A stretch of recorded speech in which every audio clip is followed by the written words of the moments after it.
महात्मा गांधी जी ने स्वतंत्रता संग्राम चलाने के लिए जिस विचारधारा को आधार बनाया था, वो विचारधारा थी स्वदेश, स्वदेशी, स्वभाषा, स्वसंस्कृति, स्वधर्म, राम राज्य, ग्राम राज्य। इस सारी विचारधारा के आधार पर उन्होंने सत्याग्रही भर्ती करने के लिए लोगों को प्रेरित किया और उनकी इच्छा थी कि स्वतंत्रता प्राप्ति के बाद भारत का संवैधानिक ढांचा, आर्थिक ढांचा, शिक्षा पद्धति सभी इन्हीं सिद्धांतों के अनुरूप हो और भारत के अतीतशाली गौरव के साथ उसको जोड़ा जाए।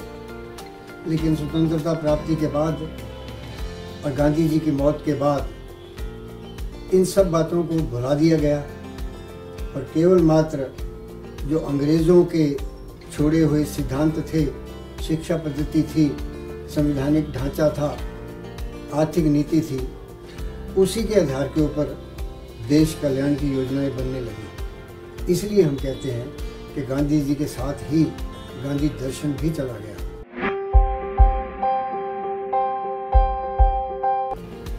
गांधी जी का विचार था और जो एक सच्चाई भी है कि भारत ग्रामों का देश है। भारत की 75% जनसंख्या ये गांवों में रहती है।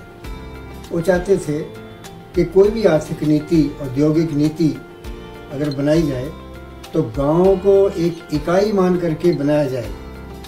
उनकी इस बात को माना नहीं गया। उनकी बात में दम था। हमारे यहाँ गाँव के अंदर जिसको स्मॉल स्केल इंडस्ट्रीज कहते हैं वो बहुत ज़्यादा थे। गाँव की इकाई अपने आप में एक सक्षम इकाई थी सभी बातों के लिए। लेकिन गांधी जी की इस बात को दरकिनार करके जो सारी की सारी नीति बनाई गई वो गांधी जी के दर्शन के बिल्कुल खिलाफ थी। आप तो शिविर में आए थे? मैं वहाँ नहीं था। अच्छा ही हुआ आपकी गैरहाजिरी में मुझे आपके बारे में काफी जानकारी मिली। धन्यवाद। आपका संगठन अच्छा है। आप तो पहले कांग्रेस में थे? जी। आपने वहाँ ऐसा संगठन क्यों नहीं चलाया? कांग्रेस की मनोरचना एक राजनीतिक कार्य को सफल बनाने की दृष्टि से हुई है। तो फिर स्वयं सेवक के विषय में आपकी क्या कल्पना है? देश की उन्नति के लिए अपना सब कुछ अर्पण करने वाला, सभी को समान रूप से प्रेम करने वाला। और फिर इस संगठन में नेता और स्वयं सेवक ऐसा भेद नहीं है। मैं चलूं? आप अपने कार्य की अटल निष्ठा के बल पर अवश्य कामयाब होंगे। शुक्रिया। मुझे विश्वास है। जी।